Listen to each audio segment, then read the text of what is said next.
All right, hello everybody. Thank you for joining us. I'm 𝗦𝗲𝗀𝗀𝗶cie 𝗿𝗺𝗁, I'm VP Products of Core AI. Hi everyone, I'm Ayca and I'm a developer advocate at Microsoft. All right, we're going to talk about the 4 IQs.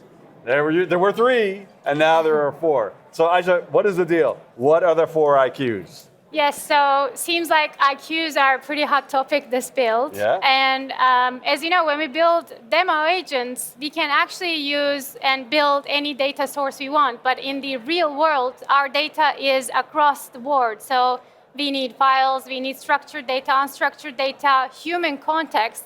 So IQs are actually bringing the all context data and also M365 into our agent, which is pretty cool. Yeah, that's right. So there are 4 IQs. We got Web IQ, Foundry IQ, Fabric IQ, and Work IQ. What do each one of these things actually do? Right, okay. Let me get started with Web IQ. So Web IQ wires your agent into all that web knowledge. That actually is pretty useful because if you have, let's say, if you need local information like the demo you did yesterday, if you need to check, let's say, shipment delays or all those information, you kind of need that service in place. Yeah. So Work IQ is where we connect M365 data in your agent. That means you can actually check your emails or Teams messages, all sorts of data available in Microsoft 365. And then Fabric IQ. Do you want to cover Fabric IQ? All right, so Fabric IQ is for structured data, largely for structured data. And you think about, like, you as humans, you might get to this data with like a Power BI report or something like that, but that doesn't work for an agent. So you need some kind of an agentic face, a headless way for these agents to get to your data. So Fabric IQ is all about providing this kind of headless access and maintaining the context that's necessary for your agent to hit that structured data. And Work IQ. Foundry IQ. Oh, Foundry IQ. You did. I'm sorry. And Foundry IQ is largely for unstructured data. So these are your blob stores and your search indices, SharePoint, and all that kind of stuff. Foundry IQ is an agentic retrieval mechanism that allows your agents to do that kind of agentic retrieval rather than simple, old-fashioned RAG that's existed for like 3 years. That makes it old-fashioned in this market. Now, Ayca and I pair programmed a lot of this stuff. So we've been working together for a while, working towards build and stuff like that. Let's talk a little bit about, so now with the IQs we got this on the screen here. I think you could see it somewhere, or if you could put the PC on the screen, production folks, I hope you could see that. Now we only got 4 tools in here. We got the 4 IQs, and yet there are still some idiosyncrasies about making your agent call the right tool at the right time. How did you do that? How did we do that? Exactly. I think we should also explain that these services are very new. So all those tools are coming together, and product teams are working so hard to bring them together. So we are in very early stages of IQs right now. So to be able to make them work in a pretty good shape, let's say production ready shape, then you kind of need to maybe work on your instructions, agent instructions. So we went through a lot of iterations of this agent instructions, and maybe 𝗦𝗲𝗀𝗀𝗶cie can cover that a little bit too. But what we have here is very good and identified descriptions for every IQ and how we need to work together with them. All of the mapping for, let's say, Fabric IQ, and if I scroll down a little more, you will see that if you're using Work IQ, there are critical things when you're doing search, when you are doing do action, which means if you're doing any, let's say, sending emails, etc. We are putting all those rules so that our agent that can actually consume the IQ content in a shape that we want them to be. So we also even have examples of some JSON body. That means that when Work IQ is consuming, when Work IQ is receiving our query, it is pretty much converting our content into a shape we want to, and all those stuff, plus everything about Web IQ available in our instructions. So it actually plays a really big role.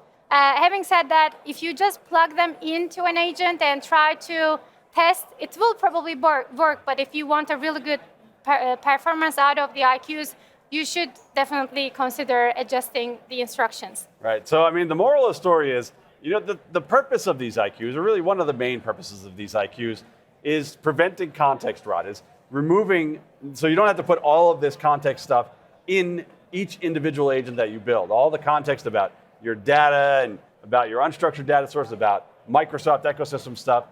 But that does not absolve you from still having to put some context in here to tell it what tool to call when and what they do. That is still on you, or on whatever coding agent you happen to be using. Because yes, we absolutely did do this with Copilot CLI. Now, I think to finish this off, what is really interesting about this, so here she has the Foundry agent, and that's what it looks like in the Foundry web portal, but that is not how we exposed this agent. How we exposed this agent is fascinating, and honestly was a little bit undersold here at Build, in the keynote and stuff like that. So, if you would, production folks, if you can hear me, please change to the Mac. I'm on a Mac, she's on a PC. So here we go. So check this out. So, we did indeed expose that same agent, but what did we do with it? We did this thing. Out of that agent, we made an agent template. So this is an agent template in A365. And what does that give you? When you have an agent template, what it does is this. It allows you, or really anybody, to create an instance of this. When you create an instance of this agent, you're not just creating an agent. So when I created an instance of this thing, I didn't just make an agent, I made my agent.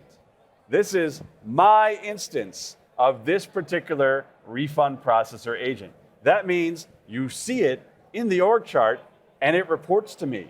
That also means that it has its own Teams box over here and that it has its own inbox. It has its own email address and all that kind of stuff. And so earlier, I told it, check your email for complaints. And I mean your email. I visited to the agent. I'm like, check your email. Not my email, your email.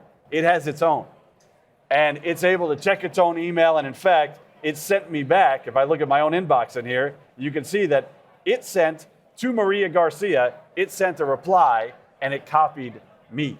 Now, this is hugely advantageous. I mean, not all agents are going to be like this, but there are certain class of agents that you want to have their own identity like this. And there is specifically for security. I mean, for one thing, if we think about say I go over here to 𝗦𝗲𝗀pilot, which keeps signing me out today.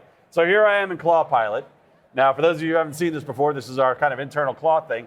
And it uses the heck out of Work IQ. Like here earlier today, I was making it read a document for me, and it used these tools. It used Work IQ, it used this to draft an email, and all this stuff. But it was doing this on behalf of me. So that means this agent could do anything that I can do. However, that's not always wonderful. Wow, what is my mouse doing? That is not always what you want to be doing here. So in this case, this agent runs in its own security context. It has its own permissions. It can't just do everything that I can do. So I might say, all right, agent, you have the ability to send emails, to send Teams messages and stuff, but you are not allowed to delete stuff out of OneDrive. I can, agent cannot. So it has its own security posture. And so as you start to think about deploying these agents to an organization, you do need to think about what is your security posture. And the on behalf of security posture, like what I was showing earlier, is not always what you want. What you do want in many cases is an agent that has its own identity, its own security. Awesome. And if we switch to my PC, back to the PC. I want to show, and before we close this out, I want to show that while Marco was going through all that chat with A365 agent, we can also see all that in the traces, how it called between the tools, between Work IQ and then Fabric IQ, and then Foundry IQ returned saying that, hey, 𝗦𝗽𝗲𝗂𝗏, I found her package, and then I checked the policies, and then I can actually issue her a refund, so I can email to 𝗦𝗽𝗲. So all that is happening in sync behind the scene, calling all the IQs in synchronously. So this is pretty much what we wanted to talk about, but there is one thing I want to mention. All right. Of course, this is just 13 minutes talk, but if you want to learn more about IQs, we have a series for you. Just go ahead and check out the IQ series. It's aka.ms/IQ-series. We have episodes for you about Foundry IQ, Work IQ, and Fabric IQ and Web IQ are coming soon. And we also issue you a digital badge if you complete cookbooks and if you watch all the episodes. So you can show the world that you're one of the first experts about IQs. Yeah, so that's pretty much it. Do you want to close it out? Well, thank you, Ayca, and thank you all, and use yourself some IQs. Have a good day.